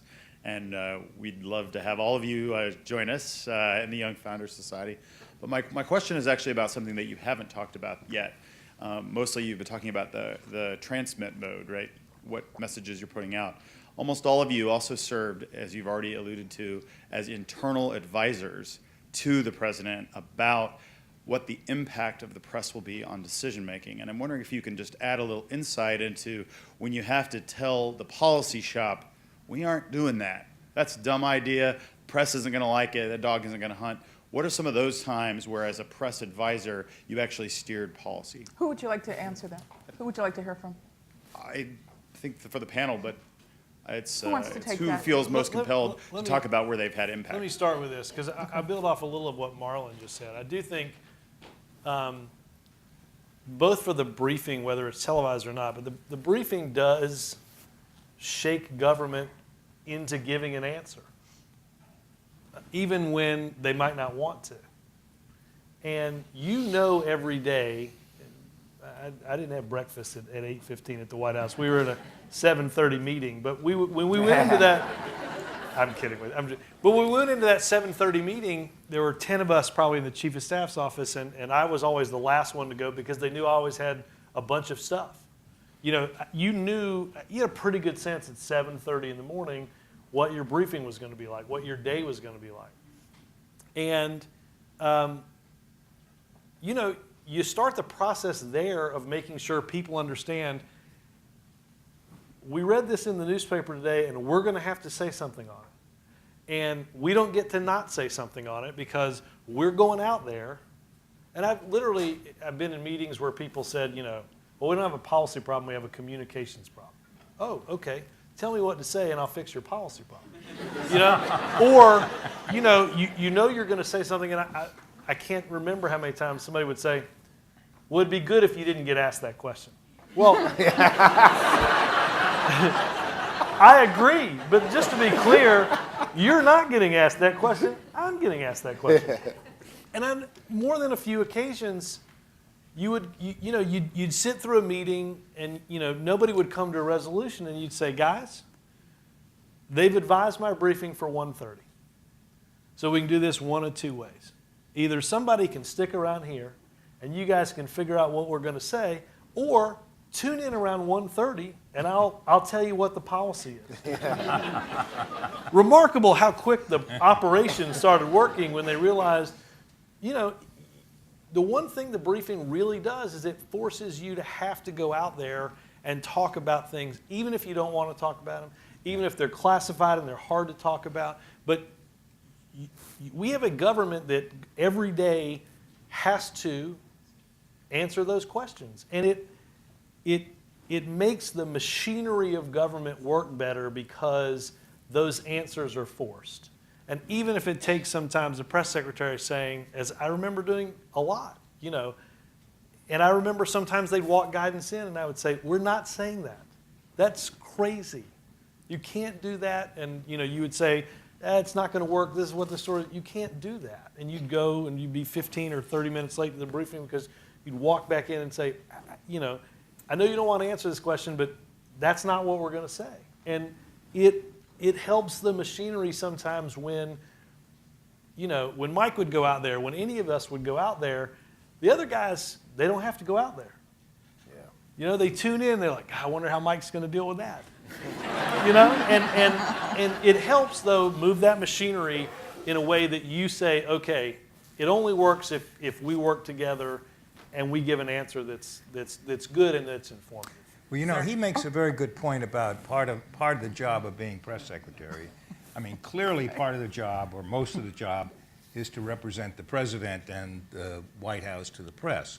But the other part of your job is, as he explained, is to represent the press to the White House and the president. And I having come out of the press, I felt that particularly. Sir. Hi, my name's Adam Armstrong, and I was just curious, you guys have obviously had very exclusive access to the president. Now that you guys are outside of the White House and you guys are reading newspaper clippings, what do you think the media can be doing to do a better job to help serve the general public? Next question. I'm sorry. Okay. Sure, why not? Go ahead, Ron. Well, I think journalism has changed, and a lot of, since I was a journalist or since I dealt with journalists, and I went back to journalism after I left the White House, but I think what's happened is, when you only had the Huntley Brinkley show on NBC and Cronkite on CBS and morning newspapers, they all had like a 6:30 p.m. deadline. So if you're a reporter and you covered a White House briefing and it was over by noon or something like that, you had the whole rest of the afternoon to call up other sources, to do research, to go to the files and so forth. Well, with the internet and with cable television, you don't have that. There's a deadline every minute. And I think that has really changed reporting and the content and depth of reporting. And I think the other thing that's changed it, when I was at the UPI, where I was before I went to NBC, we had like 2 full-time reporters at the Pentagon, 2 at the State Department, 5 on the Senate side, 5 on the House side. We even had full-time reporters at Commerce Department, Agriculture Department, Justice Department. You stayed on your beat for a long time. You learned all the issues. You became expert on all the issues. You had all these contacts and so forth. So you could really report in depth. Well, as you know, newspapers are really in a dive, and everybody's a generalist these days, and you don't get that depth to the reporting that you got when you had experts. And as a result, a lot of the reporting doesn't focus on the substance of the issues, but look at the last election. What was the last election about? Not the one 2 weeks ago, but I mean the last presidential election. Gaffes, and that's what reporters do because they don't have a lot of expertise these days in depth on issues. Let me ask Robert, you are the first, this is the first social media administration, and I'm just curious, and sir, we haven't forgotten you. I'm interested in your point of view, but I'm just interested in how you feel this has changed your work? It changes it a lot. I mean, obviously, as Ron said, the whole thing is sped up in a way that is, I mean, everybody works for it's basically everybody's a wire reporter, right? Because your stories don't come out in a newspaper that you get at 6 a.m, or you might get at the back of the back of the printing place at 5 a.m. or so. It's all instantaneous. It's sped up things remarkably, both in good ways and in bad ways. I think, I remember I joined Twitter, and I joined it mostly, you realize it's an amazing communications tool, but also I was watching a presidential press conference. I hated to do presidential press conferences in the briefing room, mostly because it sort of felt like that's sort of where reporters and the press secretary did battle, and it was battle, and I thought, don't bring the president in there, have the president go into the East Room or something. But I must have lost a battle, and we did a press conference in the briefing room, and I'm sitting on this row of chairs on the side, and a deputy of mine is on Twitter, and I'm like, what's that? He's got an iPad, and so during as the president's giving his answers, all these reporters are tweeting, oh, that's a bad answer, or, I don't think he's saying this, and I'm sitting there thinking to myself, like I'm watching the human bubble box, the voice box. It's like, and I thought, this is ingenious, now I know exactly where everybody's heading every minute of the day because they're tweeting it all out. Yeah. Digital communications, having the weekly radio address now be the weekly TV and radio address. I mean, it's sped things up, but it's also, I think, knocked down barriers in a sense that you really do, and you can communicate in a way that you truly couldn't before. Some argue, though, that this administration has put up more barriers than any of the preceding, except for, let's say, the Nixon administration. There are those who argue there are no more. I mean, I'm not there every day, but there are no. Look, example, every White House tries desperately to control the message that comes out every day, and that's not going to change anytime soon unless there's the advent of state-run media, which also isn't going to happen anytime soon. I think that you've got, in some ways, a duty to communicate directly with the people. And I think there's also a huge challenge. For instance, in 1980, right? So when Marlin was sort of that administration, right? 50 million people in a country of about 270 million people watched one of the 3 evening newscasts. 50 million people. You walk into the East Room, you do your event, 50 million people see it. 310 million people today. And you know how many people are watching those nightly newscasts? A little more than 20 million people. Now there's more information that's more readily available than at any moment in our nation's history. And it's I'm not clear on what this has to do with my question, though. I take your what point, I'm saying is but the question is that the argument is, and then people who've covered many of these administrations argue that the Obama administration has put up more barriers, made more of an effort to control things like pool reports, things like sprays. I mean, it's on the one hand, there's an illusion of openness, but I that think it doesn't really exist. What I'm saying is I think because the media has become so segmented that you now are speaking in a way that the president puts up a YouTube video, that reaches 10 million people like 10 million people would watch the newscast. In pool sprays and pool reports, I'll say this about pool reports. Somebody came to me, I won't tell you who the reporter was, pretty early in the administration, and said, we're going to redo the pool, and the only people that are going to get pool reports are people that pay to be in the pool. So we want you to send out the pool reports to this different list. I was like, not happening here. Good luck. And, well, what do you mean? Well, we're doing this. And I said, let me give you a piece of advice. Get an email program to send out your pool reports. And I would say to the White House Correspondents Association, I think it's madness that the White House sends out pool reports. buy an email program and send out pool reports, and that whole system is solved. And then you control who gets pool reports. You decide whether you have to pay to be part of the pool. There's no discussion about somebody augmenting the pool report before it goes out. So you're saying if you put your hands on it, you're going to say what you want to say in it? Is that what you're saying? I'm just saying that it's remarkable. In that White House briefing room, Mike and all these guys know this, you go into that briefing room and the first person at the AP gives you that question. You don't leave that briefing room until somebody in the press corps says thank you. When that lead reporter says thank you, that's a signal to the press secretary that basically you've reached the end of what most people would consider a useful briefing. Sometimes it's 30 minutes, sometimes it's an hour and 15 minutes. It's the only room in the White House, I think, that's not controlled by the White House. Reporters control that room. They control in large measure the rules of some of that briefing.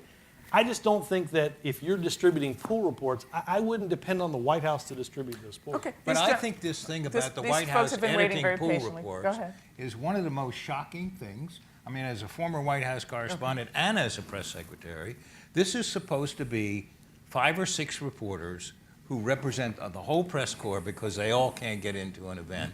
So these 5 or 6, they go, they write out what they see and hear, and they give it to the other reporters. Now, what role does the White House have in that? Now they've taken that over, and they're editing the pool reports. The next thing you know, they'll go over to the Washington Post and start editing the Post. I mean, this is a shocking development. I'm not making this up. I have a tremendous, this has had a huge impact on me. In fairness to the White House, and I don't remember this issue coming up when I was there, but in fairness to the White House, they don't. It's my understanding that the reports are not unilaterally edited by somebody at the White House. That there's a discussion with the reporter about changing. I'm not suggesting it's right or wrong. I'm just suggesting. I just don't want you to leave the impression that. When I was at the White House telling me what to put in a pool report ever. I don't remember anybody having 2 words to say about it ever. Yeah. I don't remember that. Me either. I mean. Yeah. Again, I think the whole thing is solved by the correspondents having their own email system that can easily send those So you out. take the White House out of it. Okay. Michel, can I but you all, these are the folks who want to talk way to back you. when the question that got asked, the suggestion about what the media could do, I'd make 2. One is stop covering the White House as primarily a political beat. The reporters who are there, who are fine reporters, mostly cover it as a political story. Is the president up or down, and polls going up, going down? Give us more substance. We, the American people, can handle more substance. And the second thing was recognize how hard it is for information to get out there to the public. I mean, sometimes news reporters believe, all right, I wrote that story, and so it's not news anymore. Well, we know as communicators it's the repetition and coming back to the story and trying to find ways to bring important things back into focus that we try so hard to do. And sometimes we use techniques that try to control that to the advantage of the White House, but it's done with the hope that in this cacophony that's out there, something might break through. And I think the press could probably do a better job of helping on that. All right, sir, we have 3 more folks who've been very patiently waiting, and I'm hoping we can get all of their questions. Hi, my name is Paul Mandelson. Thank you so much for being here. You mentioned that the role of the briefing is to shake the truth out of the government, to hold it accountable. I'm wondering if you worry that the revolving door between press secretaries and private news entities is somewhat undermining that, and people are, I don't know, throwing up softball questions, hoping to get a job afterwards. You have Jay Carney, you have Tony Snow, you have George Stephanopoulos, all going or coming from the private sector news organizations after their press secretary gig. And I was just wondering if that undermines the credibility of the press secretary, the news organization, and what you can do about it. Thanks. But let me just say, do you think that any of those people got unnecessary softball questions? I don't know. I mean, I guess is the press corps in general, and maybe that's not a question for you, but for the press corps, but do you think the press corps in general is more, I guess, soft on press secretaries? I would say, I wish they had been. I would say, watch the briefing tomorrow. Yeah. And I guarantee you that you will not come away with the impression that somehow Josh has been unnecessarily given a huge number of softball questions. I guess they probably won't brief tomorrow because the president's in Asia. But when he comes back, the when he comes back and it's maybe the week where the president might do something on immigration, and you don't have to listen long, listen to the first 5 questions of the briefing. I don't think anybody, I think as Mike said, there are days in which I would have loved to have picked the person who was going to give me that great softball. Right. But I guess the question is, let me rephrase it. Like, for instance, does Jay Carney's previous work in Time Magazine get undermined as soon as he, in his impartial role at Time Magazine as a journalist, get undermined as soon as he takes a political partisan job in the White House as the press secretary? No, because the content and the reporting stands on its own. I mean, if he makes a career adjustment and goes and does that, it's very hard to go back the other direction then. Yeah. And you know, going from being a political person back into the media world is strenuous, as Stephanopoulos would say, as my old boss Tim Russert would say, if he were still here. So that transition is more difficult. I don't think it compromises their prior work as journalists, which has to stand on its own. And also their subsequent work. I mean, I would think that their subsequent work as journalists has to stand on its own. That's my take on it. You get to watch these people and you get to decide whether you think they're doing a good job for you. And their feedback on that is constant, believe me, when I say, sir, thank you. Hi, my name is Drew Bailey. I'm a student at American University here in Washington, D.C. I just wanted to know, you guys have had unprecedented access to so many presidents, such a wide range of presidents. If there was any one moment that was very memorable, that whether it was something they said or did, that just kind of showed their character, and that you'll remember for a long time, if you can share it with us. Ron? Well, I guess I've already told my 2 moments. One was announcing the end of the Vietnam War, and the other was announcing Betty Ford's breast cancer. Is there a moment that, I think what he's asking though, is there a moment that perhaps we did not see? Because there's so much, we think we see so much, but actually we see very little. I mean, that's a fair statement, isn't it? Wouldn't you say? Is it that, I don't know, Marlin, you told this story in 41 on 41. Do you want to tell that story about when you saw the house at Kennebunkport that was, I don't know if how you feel about that, but. Let me just 2 very quick stories. One was President Bush called me to the Oval Office one day and said, I hear the press asking you questions about when am I going to have a meeting with Gorbachev. And he said, this was early in the administration. And the press was getting their normal cantankerous selves and saying things like, you're supposed to be the foreign policy president, and you've let 6 months go by and you haven't met with Gorbachev. What's going on? And he said, Tom, so I want you to know this. I'm going to meet with Gorbachev in December, which was 4 months away. He and I have agreed by telephone. But he doesn't want anybody to know right now because he's got hardliners pressing him in Russia that he's getting too close to America and they don't like it, and I've got to do some work there. So can you keep that a secret? And President Bush says, well, we'll try. And Gorbachev says, America keeps no secrets. I'll know about this in days. So Bush said to me, I want you to know because only Jim Baker, Secretary of State, and me know about this today, and now you're the 3rd one. If it leaks, you're fired. But he said, I also want you to know, I listened to your briefings, and I want you to know that you need to come up with language that doesn't deny this is going to happen, or these isn't arranged, because sooner or later they're going to find out that it has been arranged. And that was a great moment for me because it said that the President is sensitive to my problems and to the problems of information. The other story is when his house burned down, not burned down, when the perfect storm hit New England. And it leveled their house, in effect, just wiped everything out to the ocean. And we went up there the 2nd or 3rd day after it happened. I don't know exactly how many days, but it was so sad. And the press was with us, but they weren't with him in the house. They stayed back out of the way. And basically, it was so shocking for him to just walk through the house and everything was gone. All the mementos, all the pictures. He found one little picture of his father in the yard. He said, what do I do with this?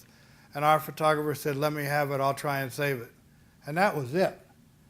And we were all in tears, and he started beating this rug. And we thought he's going into shock. And he looked at Andy Card and myself and said, "Will you help me?" We picked up brims, we all started beating this rug, and there was no purpose to it other than we were three people caught up in especially the president, in this horrible emotional kind of loss, which we see often in hurricanes, tornadoes, floods, and stuff across America. But there was really no way for me to explain that to the press. And finally, at the end, I said, "Can I bring the press in?" He said, "I don't want to be here." And he left, went to the shack or somewhere there. And I brought the press over, and they walked through the remains of the house and got no emotion. Said, "Okay, almost no story," and walked away. I mean, that's tough for a press secretary or president to have to go through those kinds of emotional things. I don't know that that's relevant to what you were trying to find out, but I'm just saying those kinds of things happen. Mike, did you want to add to this before we go on to the... Well, I mean, what I recall actually was a moment that was really important in the Clinton presidency while I was there, where I was absent. And it was not long after I had started my tenure at the White House. I had mentioned earlier, the federal building in Oklahoma City had been destroyed in what turned out to be a domestic terrorism attack. And it was, it happened. We had done all these briefings, all this stuff, but President Clinton went to Oklahoma City to participate in the memorial service. I did not go because it happened that my third child was about to be born. Mm-hmm. And my wife, who was here, thought it was probably a wise idea for me to stay at home. But I remember watching. I remember we were in the delivery room, and our doctor came in and looked at me and said, "Are you interested in the fact that your boss is having a press conference right now?" And I was, but I decided I should probably stay where my appointed duties required me to be. But I remember everyone commenting on it. This was a very pivotal moment for Clinton because he had been, he had suffered a lot of political losses in the midterm election. There were questions about, are you still relevant in the process because the Republicans and Newt Gingrich had taken over the Congress? And in that process that a president often has to do of healing and helping a country get through moments of really trauma, he had done an exceptionally good job at that. And I had watched it like every other American watched it on television. But he called, because he called to congratulate us on the birth of our son. But I remember just how absolutely tickled he was that he had been able to use the presidency to do something really important to help the people in Oklahoma City, probably to help himself, because he understood that he had done a great job. But there are those moments when, they get to kind of, with the lights off and the cameras off, they get to kind of stop and sort of assess what it's all about. And I think those are rare, and then you get real insight in, what kind of person they are at those moments. Sir, you're our final questioner for the evening. Good. Thank you. I'm delighted. Many's the time I've been cut off about this point. My name's Jim Byrne. I've covered this town for some 50 years. And I was at the briefing a year ago last month when the Committee for the Protection of Journalists issued a very, very damning report on the Obama administration's behavior with regard to the press. And some of the top reporters in town were quoted in there. In my opinion, the worst thing he did from the point of view of the press, he promised to veto the Defense Authorization Act of Fiscal 13, which has that section in it permitting our government to arrest any of us anywhere in the United States on suspicion of treason or whatever. And he signed it. And it went to the Supreme Court. The Supreme Court refused to hear it. But in any case, I'm wondering, Mr. Gibbs, you must have read that report. And then the Defense Authorization Act of Fiscal 13. I mean, my God, he said he was going to veto it, and he didn't. I don't know what you're referring to. I was out of government at that point, so I didn't see that report or mention that provision. I mean, one of the things that I am reminded of a story of we were, it was pretty early on in the administration, there were soldier abuse photos that we had to make a decision on. And our first decision was to release those photos of, I think it was Iraq and Afghanistan. And I remember about a few days after the president made the decision that it was a good thing to release those photos, Bob Gates came over to the White House. And I sat in on the meeting, and he and Gates talked about it, and Gates made I think what everybody believed was a very persuasive case on not releasing those photos and why that would put people in danger and put soldiers in danger and have the reaction of people, even not directed at those that were in the photos, but just overall. And we talked a little bit about how, sort of knowing too much information. I'd been in that meeting, and we walked out of that meeting, and the president had told Secretary Gates, we'll reverse the decision, we won't release the photos. And I don't know if it was that day or about a day later. Literally, the last question I got in the briefing, I was like half off the podium walking away. And it had been we'd said we released the photos, but they hadn't been released. And somebody just called out, when are the photos going to be released? And I remember turning around, and I knew I wasn't far enough off to pretend I didn't hear it. And I remember thinking to myself, I've got to be, I've got a challenging answer here because I know that they're not going to be released.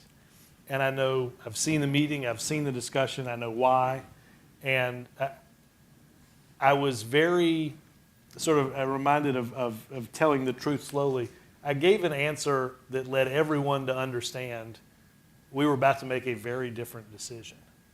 But it just reminds me of those times in which, as we talked about at the beginning, you've got information and what do you do with it when you have it? You're making these decisions about transparency, non-transparency. Some of the decisions and some of the definitions are, I don't think, as easy as some people might presume, just transparency writ large or some of those decisions writ large.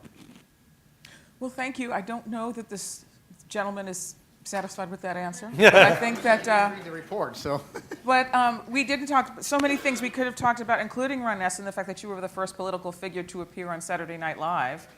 But we'll have to save that for the next session. Ron Nessen, Robert Gibbs, Marlin Fitzwater, Mike McCurry. Good job. Thank you. Thank you very much. And thank you. Always good. Good to be with you, my friend. That was great. That was fun.